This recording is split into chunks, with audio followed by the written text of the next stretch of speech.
23 hours and 47 minutes past midnight on April 12, 1964.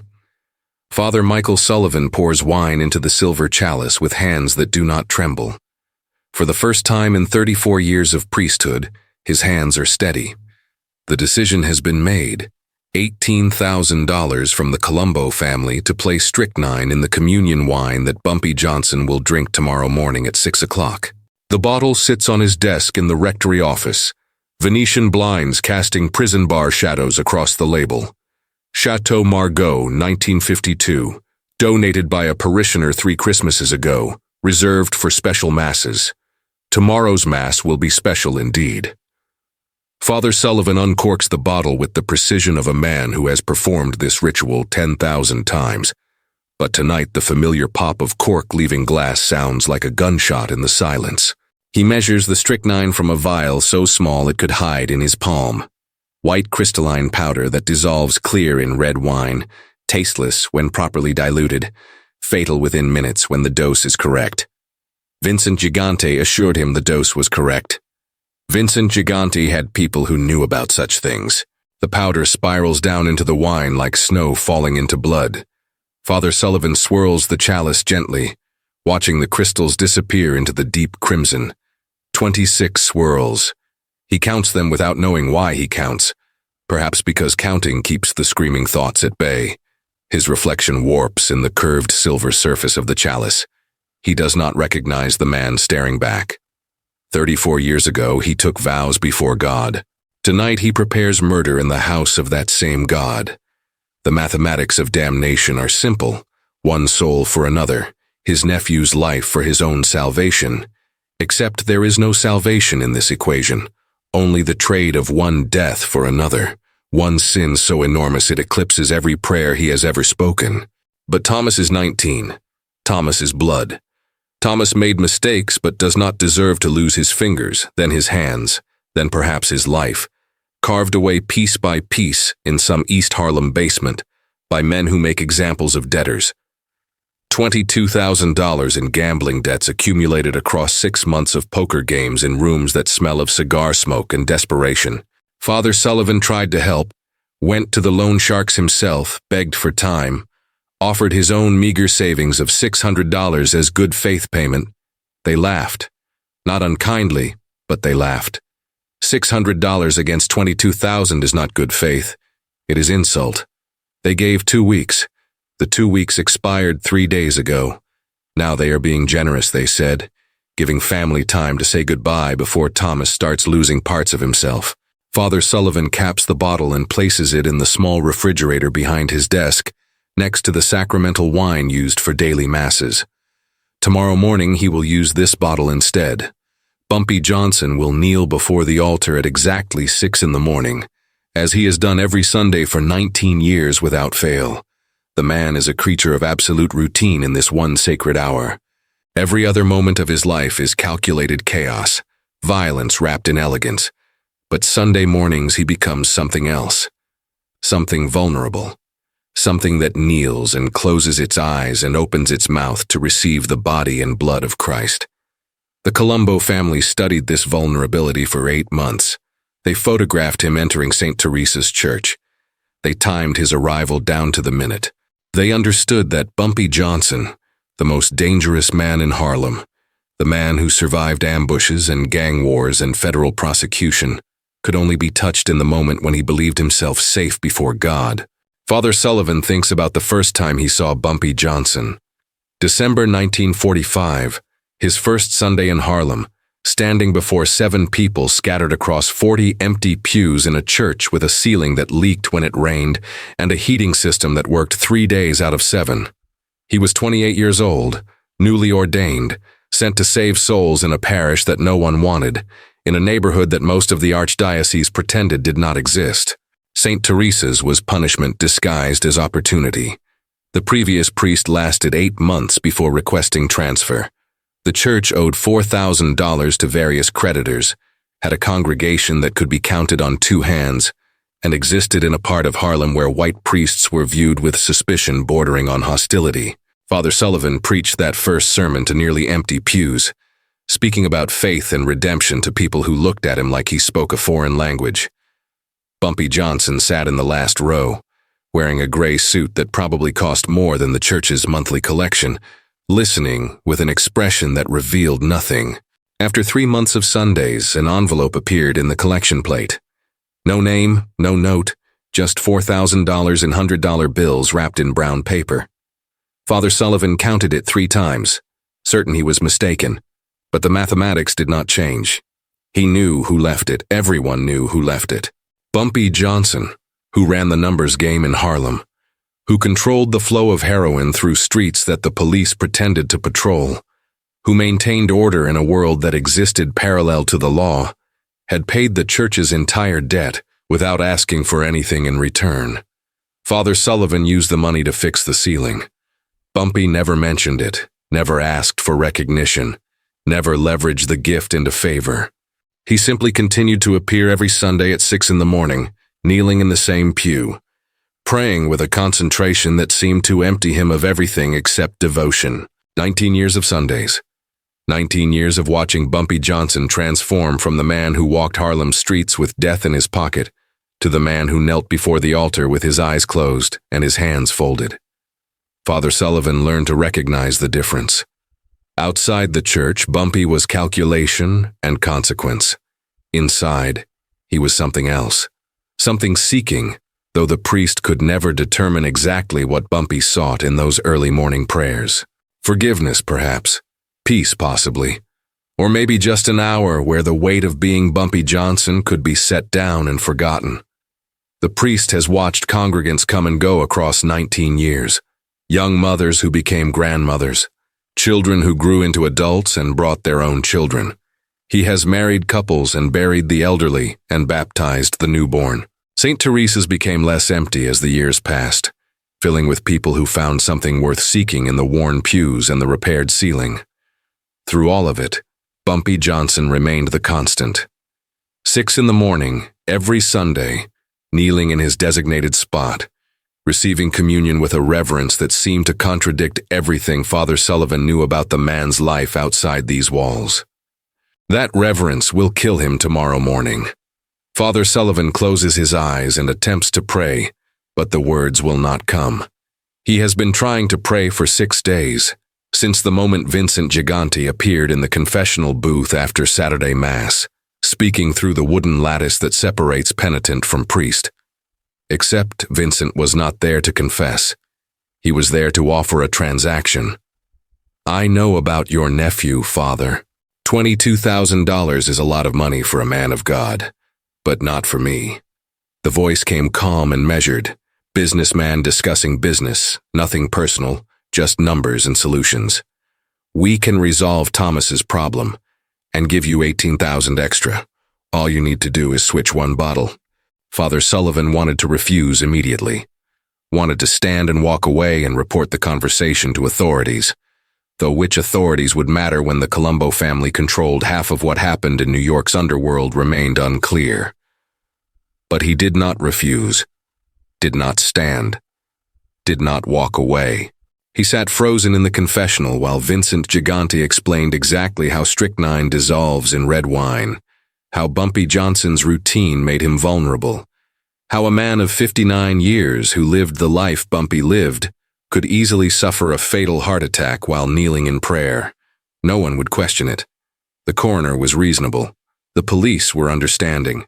A man like Bumpy Johnson dying in church was almost poetic, a kind of justice, dying in the one place where he pretended to be something other than what he was.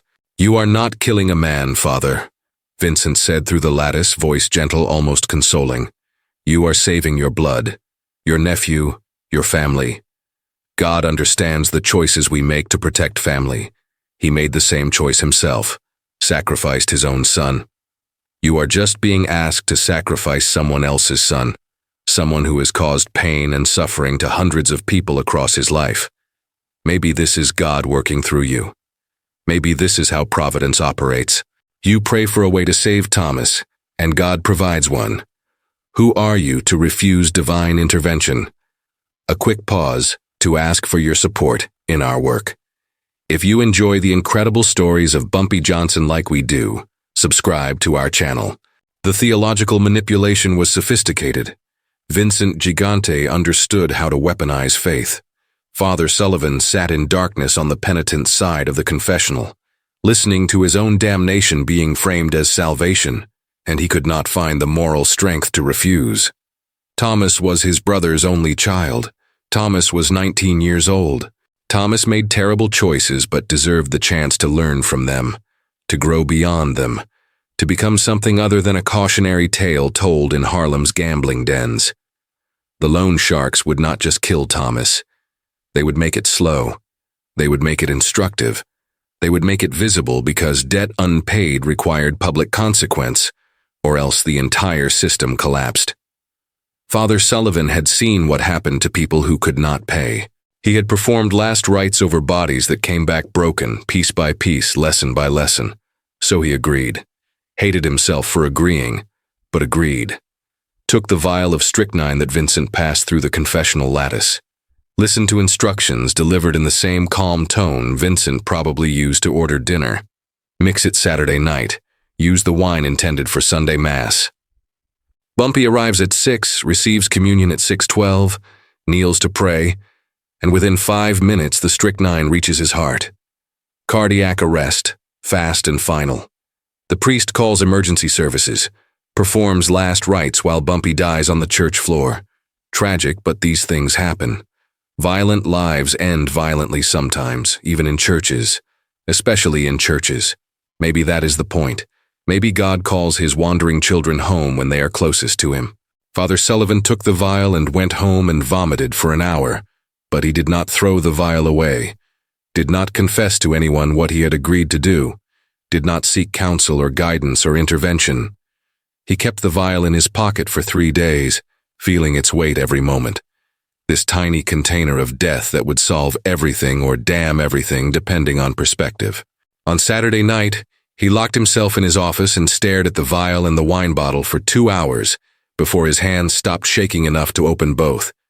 When he finally poured the strychnine into the wine, his hands went completely steady. The decision once made eliminated all trembling. This is what certainty feels like, he thought. This is what it means to trade your soul for something you love more than your soul. Your body stops fighting. Your hands go still. You become an instrument of your own damnation. What Father Sullivan did not know, could not know, was that in Harlem even confessions have ears. 3 days before the poisoned communion, Sister Mary Catherine sought out Bumpy Johnson at his brownstone on 132nd Street. The nun appeared at his door at 7 in the evening, unusual enough that Bumpy's guards were uncertain whether to allow her entry. Bumpy saw her through the window and opened the door himself.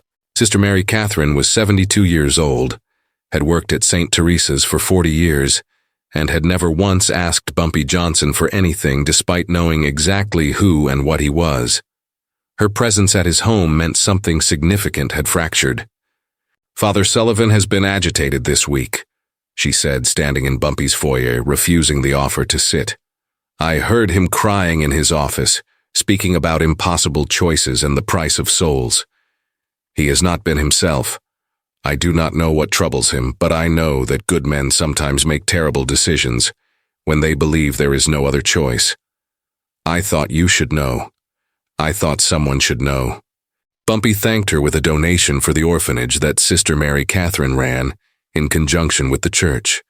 $500 presented in a plain envelope, accepted with a nod that acknowledged the transaction without diminishing its grace. After she left, Bumpy sat in his study for 6 hours, making phone calls and assembling information the way other men assemble puzzles. Piece by piece, the picture emerged. Thomas Sullivan's gambling debts, the loan shark's deadline, the Colombo family's interest in finding vulnerability in Bumpy's routine, Vincent Gigante's movements around Catholic churches in Harlem. By midnight, Bumpy understood what would happen at Sunday Mass. Understood that Father Sullivan, the man who fixed his church's ceiling with gifted money and never asked for anything in return, had been transformed into a weapon. Bumpy made 4 phone calls. First, to a man who knew everything about everybody's family troubles in Harlem, Find out if the priest has family with problems. Gambling, drugs, debts, anything that creates pressure. Second, to a woman who tracked mob movements like meteorologists track storms. Which members of the Colombo family frequent churches? Who has been seen near St. Teresa's recently? Third, to Ma Johnson, his common-law wife who attended Sunday Mass with him more often than not. I will not be going to Mass with you tomorrow. Go to St. Martin's instead. Do not ask why.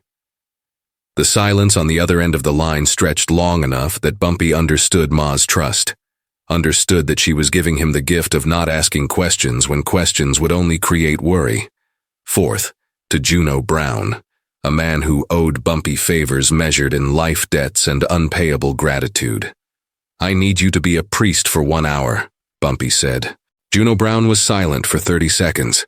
When he spoke, his voice carried the weight of understanding exactly what Bumpy was asking. That is sacrilege, Bumpy. That is profaning something sacred. Everything is already profaned, Bumpy replied. I am just making sure the profanation has the right ending. Saturday night, 11:15, while Father Sullivan poisoned communion wine in his office, Juno Brown entered St. Teresa's through the side door. He wore a cassock borrowed from a priest in Brooklyn who owed Bumpy a favor and did not ask questions when favors were called. Juno moved through the dark church with the certainty of someone who had studied the layout meticulously. The sacristy was unlocked. The refrigerator containing sacramental wine was exactly where Bumpy said it would be. Juno found the bottle, a Chateau Margaux 1952, that stood apart from the ordinary wines used for daily mass. He replaced it with an identical bottle, filled with Barolo Italiano from 1958, naturally bitter, mixed with absinthe tincture to intensify the bitterness without causing harm. The poisoned bottle went into a bag that Juno carried out the same side door he entered, vanishing into Harlem's Saturday night streets like smoke dissipating into darkness. Sunday morning, 6:12 in the morning, Bumpy Johnson kneels before the altar of St. Teresa's Church. Father Sullivan lifts the chalice with hands that have regained their trembling, fear having returned now that the moment of execution has arrived. Bumpy drinks the consecrated wine, 3 deep swallows. Nothing happens, no convulsions, no collapse. Bumpy rises from his knees, looks directly into Father Sullivan's eyes, and whispers, "The wine tastes different today, Father, more bitter." Then adds, "I will see you in the confessional at 3 in the afternoon. Bring the bottle." Father Sullivan watches Bumpy walk down the center aisle of the church, moving with the same controlled grace he always moves with, and the priest understands in that instant that everything has failed, and everything has been known, and the next 9 hours will be an eternity of waiting for consequences to arrive. He finishes the Mass on autopilot, speaking words that mean nothing, performing rituals that feel like mockery. The 47 parishioners present do not notice anything wrong. They receive communion, they pray, they leave feeling slightly closer to grace. Father Sullivan remains at the altar after everyone departs, staring at the crucifix above the tabernacle, trying to pray but finding only silence where God used to answer. The 9 hours between 6 in the morning and 3 in the afternoon are the longest of Father Sullivan's life. He attempts to eat breakfast but cannot swallow, attempts to read scripture but the words blur, attempts to prepare for afternoon confessions but cannot focus on anything except Bumpy's words. Bring the bottle, bring the evidence, bring the proof, bring the thing that will condemn him before God and man. At 2:45, Father Sullivan retrieves the poisoned bottle from his office refrigerator. His hands shake so badly he nearly drops it twice.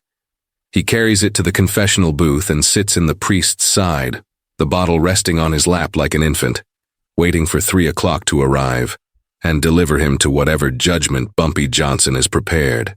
3 o'clock exactly. The church is not empty. 47 parishioners scattered through the pews, some lighting candles, some praying rosaries, some simply sitting in the quiet sanctuary. Sunday afternoon at St. Teresa's draws people seeking peace in the space between morning obligation and evening rest. Father Sullivan watches through the confessional's latticed window as Bumpy Johnson enters the church's main door, walks down the center aisle without looking left or right, and enters the penitent's side of the confessional. The booth is small, designed for intimate confession, not confrontation. Bumpy sits in the darkness with a bottle of wine in his hands. Through the lattice, Father Sullivan can see the shape, but not the details. "Confess," Bumpy says, voice low enough that only the priest can hear, but firm enough that there is no mistaking it for a request. "Confess before God what you tried to do this morning." Silence. Father Sullivan's mouth opens, but no words emerge. The bottle on his lap feels impossibly heavy. "Confess, or I will make you drink that entire bottle right here, right now." Bumpy pushes his own bottle through the lattice opening between penitent and priest. The bottle comes through sideways, barely fitting through the carved wooden opening. Father Sullivan takes it with both hands, recognizing it immediately. The Chateau Margaux, 1952. The bottle he poisoned. The bottle that was supposed to kill Bumpy Johnson, but has somehow returned to him like a curse, circling back to its origin. I cannot," Father Sullivan whispers. "You consecrated this wine last night, Father. Sacred drink. Surely a man of God is not afraid to drink what he himself blessed." Bumpy's voice carries through the lattice, and through the lattice it carries into the church beyond. The confessional is not soundproof. The 47 people in the church can hear everything if they listen carefully enough, and several are beginning to listen, sensing drama unfolding in the sacred booth designed for privacy. Father Sullivan holds the bottle in hands that shake violently. Every instinct screams to refuse, to run, to do anything except drink the poison he prepared. But Bumpy's presence on the other side of the lattice is absolute. There is no escape from this booth except through whatever Bumpy has designed. The priest raises the bottle to his lips and drinks. The wine tastes intensely bitter. Not the familiar bitterness of tannins, but something chemical and harsh, something that burns slightly going down. Father Sullivan swallows once, twice, forces the liquid past a throat that wants to reject it. "Continue," Bumpy says from the darkness. The priest drinks again and again and again. 750 milliliters of wine consumed across 6 minutes. The priest gulping desperately, waiting for the strychnine to hit his system, waiting for the convulsions and the foam and the death he prepared for another man. He drinks until the bottle is empty, then drops it on the confessional floor where it rolls against his feet. 1 minute passes, 3 minutes, 5 minutes. Father Sullivan's heart hammers in his chest, but not from poison. Just fear, just anticipation of death that does not come. His stomach revolts against the rapid alcohol intake. Nausea building, but no convulsions. No paralysis. No strychnine death. Just the awful bitterness coating his tongue, and the slowly building understanding that he has been made to perform his own execution. Except the execution is theater. A demonstration designed to teach rather than kill. There is no poison, Father. Bumpy stands from the confessional, opening the door on the penitent's side so that his voice carries into the church clearly. The 47 parishioners turn to look. Some had been pretending not to listen. Now there is no pretense. "I switched your bottle 6 days ago. You poisoned wine that I would never drink." Father Sullivan vomits. The wine comes back up mixed with bile and shame, splashing across the confessional floor. He heaves until nothing remains in his stomach except the bitter chemical taste that will not leave. Between retches, he whispers, "Thomas, my nephew owed $22,000. They were going to kill him. Vincent Gigante offered." The words die in his throat, choked by humiliation and alcohol and the complete collapse of everything he thought he was. Bumpy raises his voice so the entire church can hear. Every word calculated for maximum impact, delivered with the precision of a man who understands that public confession is both punishment and pedagogy. The Colombo family put a $40,000 contract on my life. They chose a priest because they knew I lower my guard before God. They wanted to kill me at the altar, in the most sacred moment. They profaned this church. They profaned this man. And they almost succeeded because they used family love as a weapon.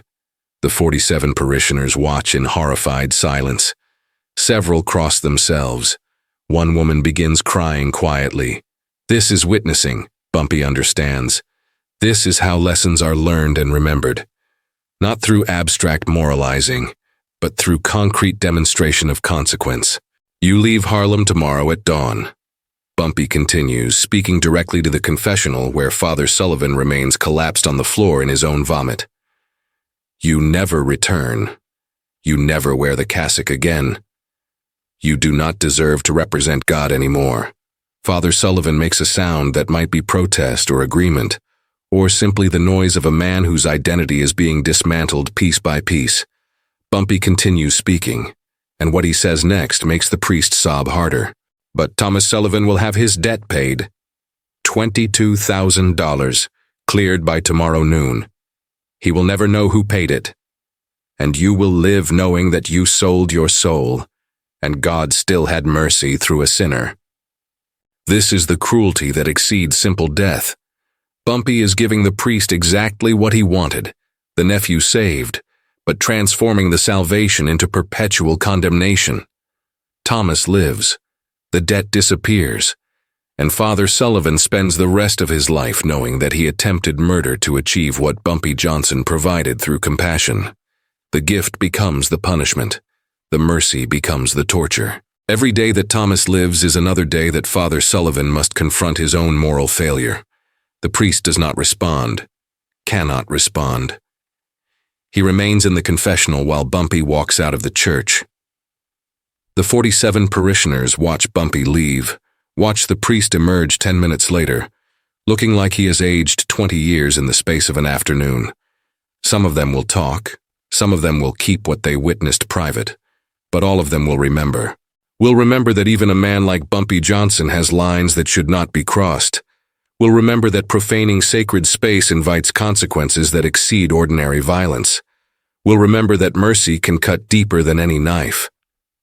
Father Michael Sullivan leaves St. Teresa's Church at 5:37 the following morning.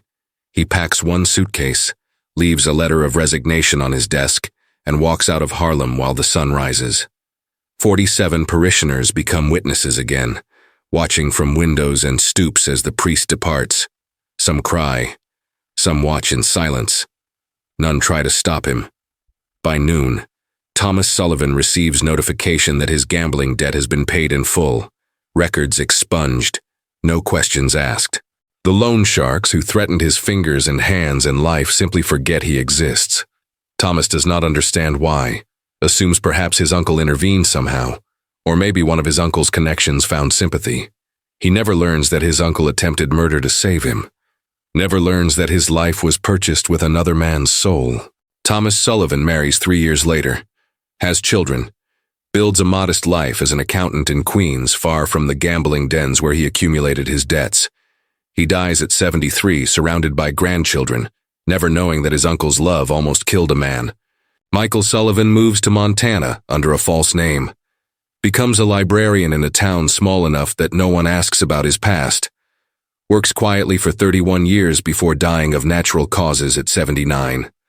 Some nights, lying in bed in the darkness, the taste of bitter wine returns, chemical and harsh, coating his tongue, bringing with it the memory of 6 minutes drinking his own poison in a confessional booth while 47 people listened. Those nights, Michael Sullivan understands that he did not escape punishment. Bumpy Johnson's mercy is his prison. He is alive and free and eternally condemned by the compassion of a man he tried to murder. Vincent Gigante receives a Bible that same Sunday night, delivered to his social club in the Bronx. Inside, a single line underlined in red ink. Whoever defiles the temple of the Lord will defile him. No signature, no threat beyond the scripture itself. Vincent understands. The message is not about God's vengeance, but Bumpy's. The Colombo family never again uses churches to target Bumpy Johnson. Some rules cannot be broken without permanent consequence. Some spaces remain sacred even in their world of profitable sin. The following Sunday, 6 in the morning, Bumpy Johnson kneels at the altar of St. Teresa's Church. A new priest presides, younger than Father Sullivan was, uncertain in his movements, learning the rhythms of this particular congregation. Bumpy receives communion slowly, the new wine tasting unremarkable and safe. He kneels after drinking, closes his eyes, prays toward the stained glass window where Christ carries the cross up Calvary's hill. The light comes through the window in shades of red and gold, painting the altar in colors of sacrifice and redemption. Bumpy's lips move silently, speaking words that only he and whatever God listens can hear. His kingdom, his rules, even God respects them. Or perhaps especially God respects them because Bumpy understands what many religious people forget. Faith is not weakness. Faith is power. Faith is the moment when the strongest man in Harlem allows himself to be vulnerable because he trusts in something larger than violence, larger than reputation, larger than the empire he built through calculation and consequence. The church is not where Bumpy goes to pretend to be good. The church is where Bumpy goes to be honest, to kneel before truth and admit that all his strength is nothing, all his planning is dust, all his victories are temporary. Sunday mornings are when Bumpy Johnson stops being Bumpy Johnson and becomes simply a man seeking something he cannot take by force or cunning. And that vulnerability is sacred. And anyone who profanes it learns that Bumpy's mercy is more terrible than his violence could ever be. The new priest concludes the Mass. The congregation departs. Bumpy remains kneeling for an additional 10 minutes, finishing whatever conversation he is having with the divine. When he finally rises and walks down the center aisle toward the exit, morning sun streams through the stained glass. And for those 10 steps, Bumpy Johnson is backlit by colored light, a silhouette walking out of the sacred into the secular, carrying both worlds inside him like a man who has learned that the distance between saint and sinner is measured not in moral absolutes, but in the choices made when no one except God is watching. He pushes open the church door and steps into Harlem's Sunday morning, where his empire waits, where his enemies plot, where his reputation precedes him like a shadow that never shortens. But for 1 hour each week, he was somewhere else, somewhere that even the Colombo family could not reach without destroying themselves, somewhere that belongs only to God and to the man brave enough to lower his guard and kneel. If you enjoyed our content, consider clicking the button and subscribing. It helps us a lot.